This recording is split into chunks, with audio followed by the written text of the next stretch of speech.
All right, welcome back. I thought we'd work backwards this time from the trade plan to the method to how a method gets developed.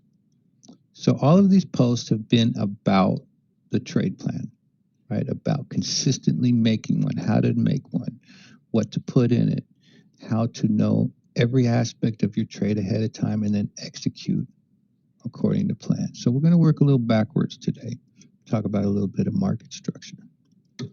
And talk about how to say develop a method. People often ask me, all right, what's my method? It's just a swing method. So this particular trade is going to be based off of an expanding swing.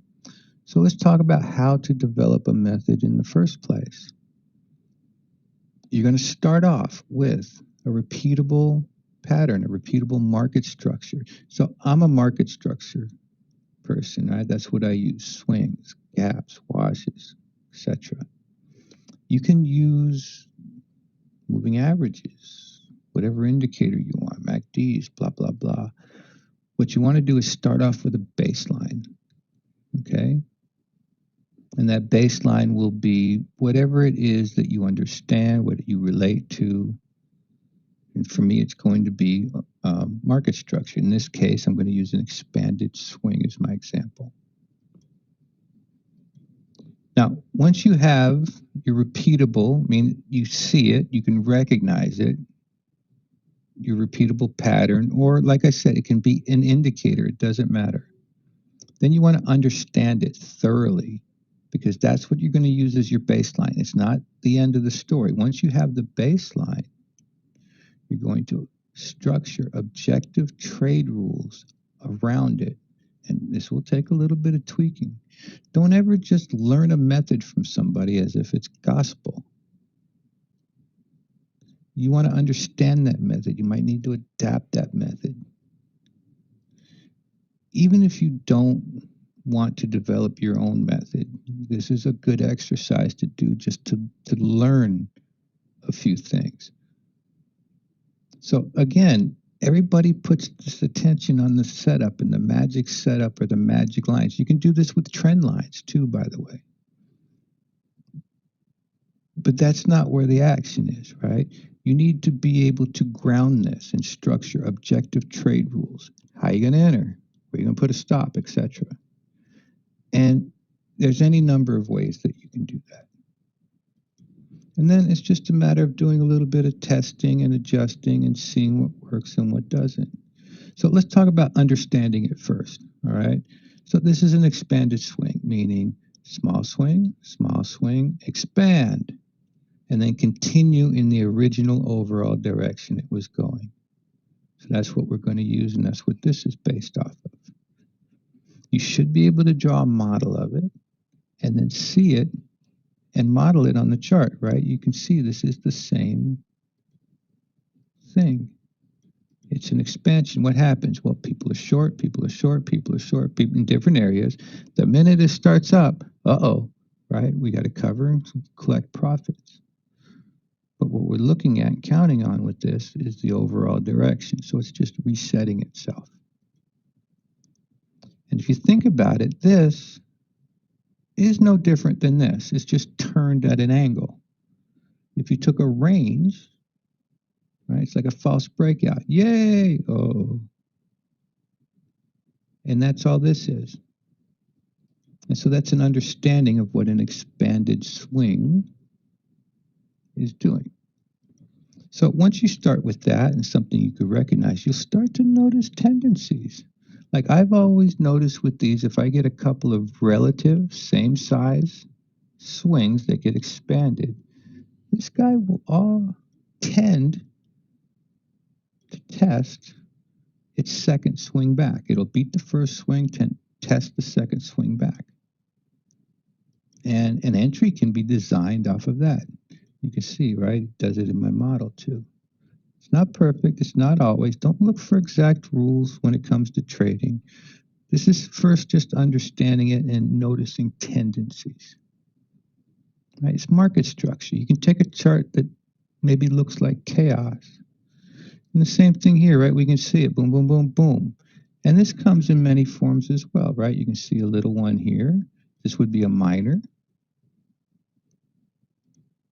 right? It's a lot smaller than that other one. See, boom. You can see one here. One of the things I look for with these is that after you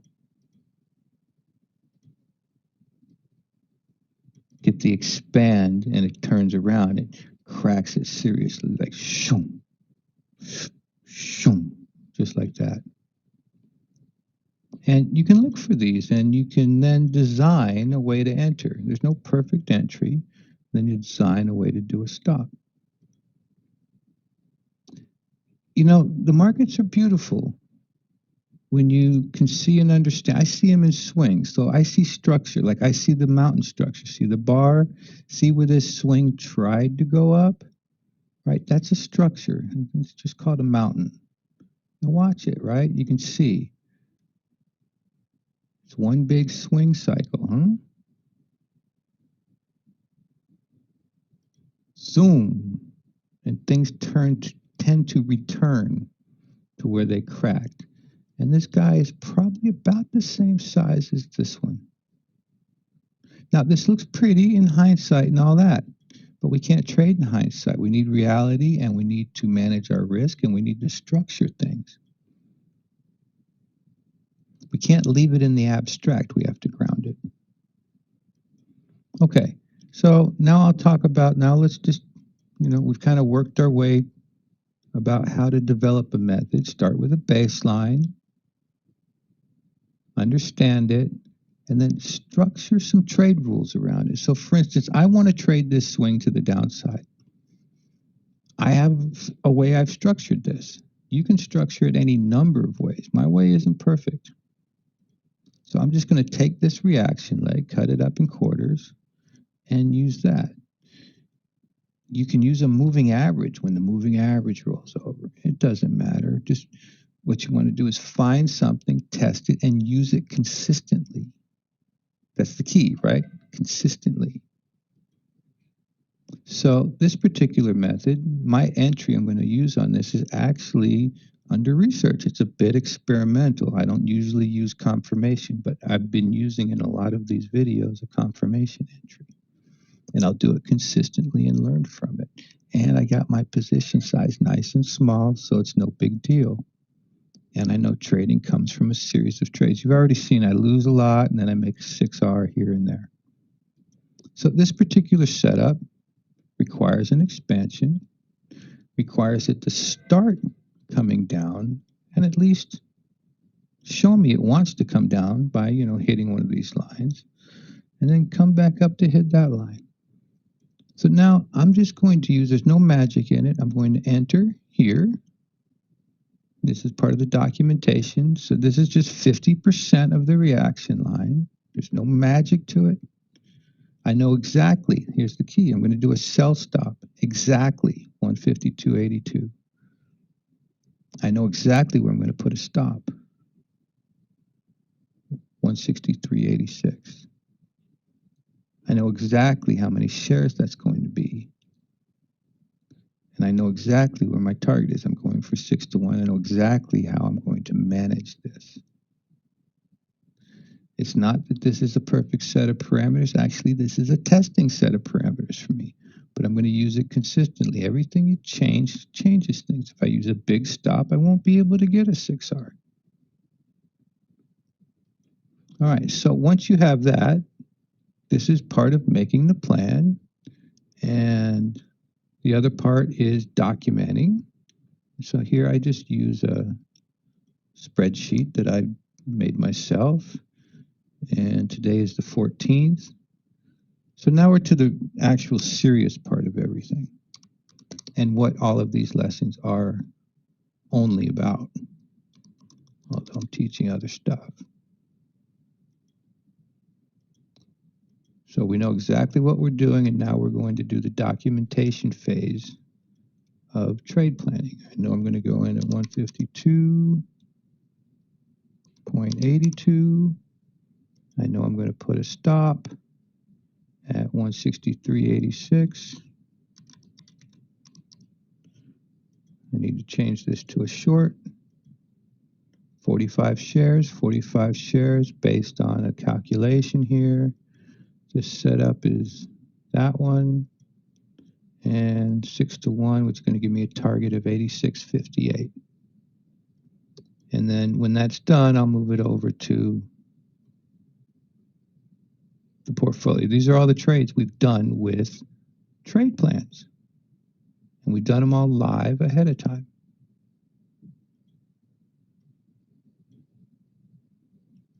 So the only step from here would be to actually place the order, so I'm just going to do a trading view mock order here. I'm just going to use the risk reward line, say create limit order. Actually, I want this to be a stop. I'm going to fine tune things, 52.82. My stop's going to be 163.86.